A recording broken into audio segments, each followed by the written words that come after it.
Nous, on est capable de vous dire, on a visité 2000 mines et il y avait des groupes armés sur 300, 400 mines. Le groupe armé, le principal, est le groupe armé numéro 1.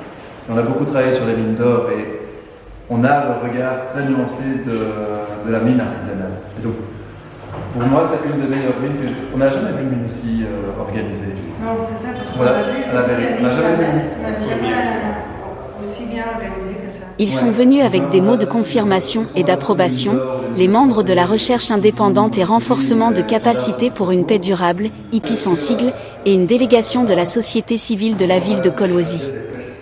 Accueillis par le président et les membres de la Société coopérative pour le développement et le social CMDS, la présentation de ces réalisations a été faite.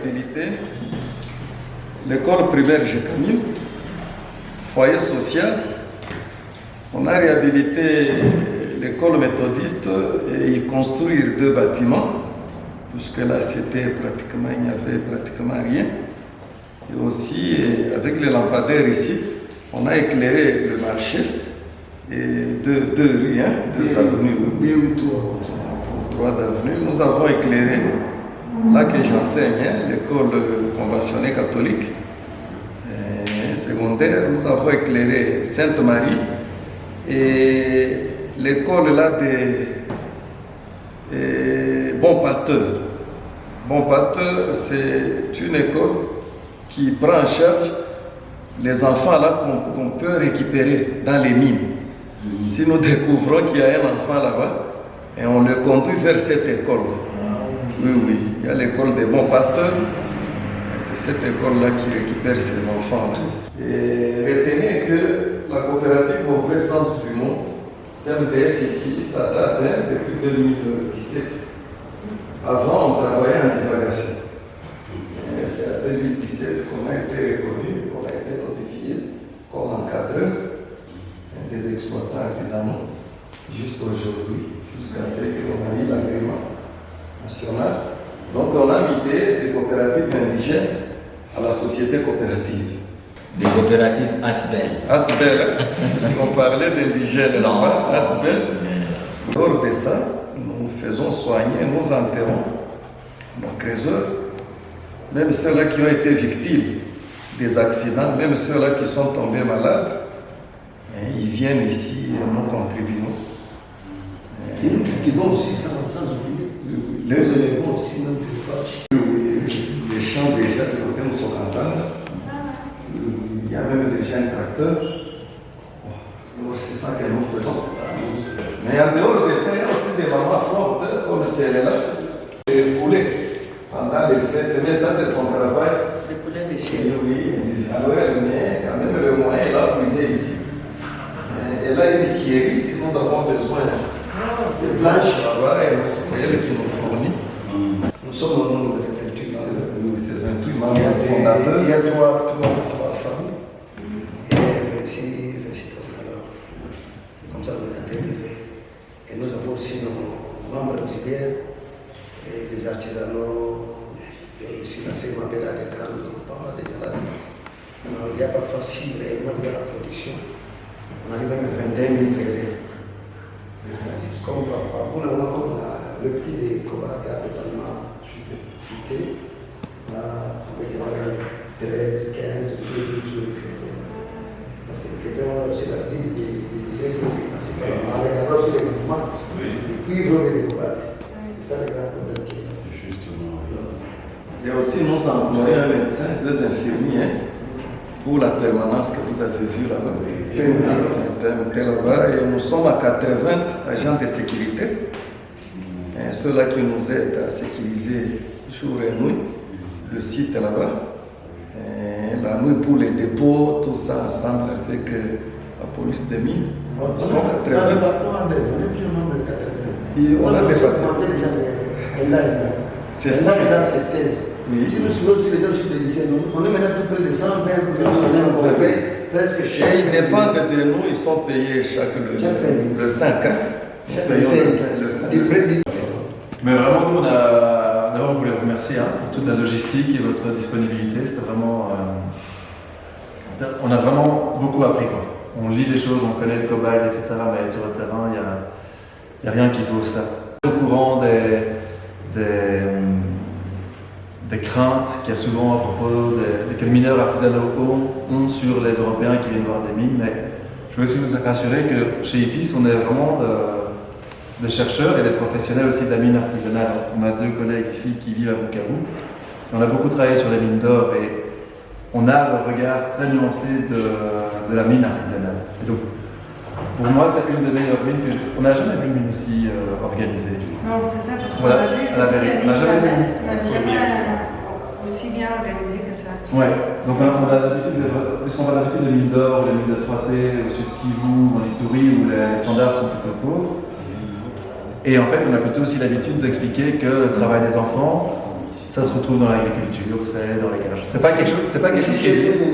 Ce que je veux dire, c'est que c'est pas quelque chose qui est lié à la mine. Et on essaie aussi de dédramatiser ça. Et de plus en plus, on a parlé de ça ensemble, justement. Nous, on est les premiers à dire en Europe, on a des étudiants qui ont 14 ans, 15 ans, je crois que c'est 15 maintenant, 15 ans. Ils travaillent le samedi dimanche. Moi, j'ai travaillé à 14 ans en juillet et août. C'est quelque chose qu'on a aussi vraiment, et nous, c'est un peu notre travail à IPIS, c'est de sortir de ce message. On a écrit un article il n'y a pas longtemps, c'était beaucoup plus sur, il faut mettre plus l'accent sur la corruption, et la corruption industrielle. Surtout quand Glencore avait accepté de payer ces $1 milliard de fraude pour avoir payé la fraude. Et donc, ce que je voulais dire, c'est on a un regard nuancé, et on ne vient absolument pas pour critiquer.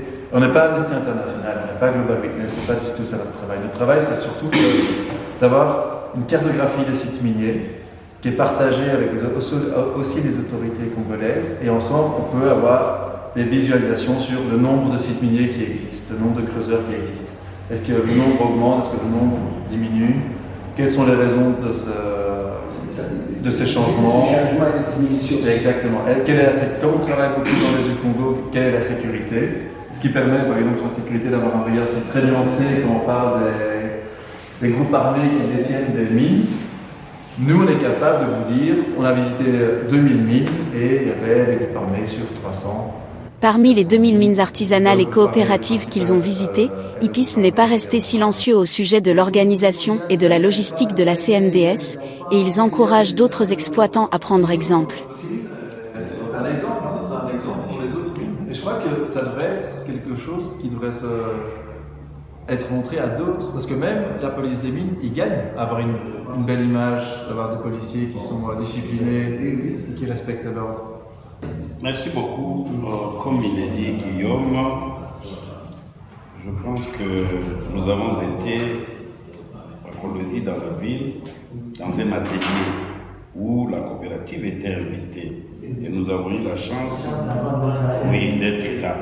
Il nous a expliqué des choses, comment il travaille, mais nous on se disait, bon, c'est toujours ça la parole des exploitants. On a eu la chance d'être sur le terrain et nous avons vérifié ce qu'il a dit. On trouve qu'il a été fidèle, sincère à ce qu'il a dit. La coopérative, c'est à encourager, vraiment il faut dire. Moi je vais dire merci au PCA. Je l'ai vu le mercredi. J'ai demandé s'il pouvait envoyer 2 personnes à la formation à l'atelier et on a eu 2 personnes, merci beaucoup. Mais aussi, on a gardé contact après l'atelier avec la coopérative. On vient de faire beaucoup de choses pour les collègues qui n'ont jamais été ici dans les mines. Il y a eu beaucoup de choses tout ce qu'on a entendu pendant la formation, on vient de voir ici. On devait visiter 3 sites, ça devient presque inutile aujourd'hui parce qu'on vient de voir l'essentiel. Moi personnellement, je suis ici, peut-être de par le passé, j'ai eu des activités un peu avec certains membres de la coopérative, mais je voudrais vous dire que nous avons beaucoup de choses à faire ensemble. Les combats que nous menons avec d'ailleurs IPIS, on les fait déjà dans le cadre du projet Koufatilia. Le projet Koufatilia, c'est un projet... Koufatilia, alors oui, c'est quoi? Le projet Koufatilia, suivi. Mais ce projet-là est aussi important parce qu'on a beaucoup évolué avec les gens de Djibouti. Mais vous savez la différence entre Djibouti et Kamilombe. Kamilombe, c'est très organisé, c'est très bon. Au départ, on n'avait peut-être pas une entrée directe, maintenant on a une entrée. Donc moi je vais revenir encore vers vous pour essayer de vous expliquer les projets. Il est connu par certaines personnes dans la communauté, mais échanger avec vous-même les managers au niveau de la coopérative, que vous les compreniez, c'est très important. Enfin, de respecter les normes d'exploitation promulguées par l'État congolais et être dans la vision du chef de l'État, son Excellence Félix-Antoine Tshisekedi Tshilombo, Madame le gouverneur de la province, Fifi Mazuka et le ministre de Mines, Kaumba veille au bien-être et à la sécurité d'exploitants. Par le constat des chercheurs IPIS, la CNDS est la coopérative qui respecte le plus les mesures de sécurité et ont de grandes réalisations. Les femmes enceintes, vous voyez, il y a même des protections individuelles que les femmes sont en train de porter pour éviter les problèmes d'uranium. C'est ce qu'on appelle, on fait tout pour parler à niveau des standards internationaux, pour que notre pays ne soit pas toujours frappé par des interdictions, toujours telles, ils ont fait ceci, ils ont fait cela. Et c'est tout ça qu'on est en train de lutter sur tout ça. Parce qu'on est en train de combattre, on est en train de faire travailler des minérables. Il y a des militaires. Est-ce que vous avez mis des militaires là-dedans? Il n'y a pas de militaires. Il y a des polices des mines qui sont là pour la sécurité aussi des créateurs et des membres aussi de la coopérative.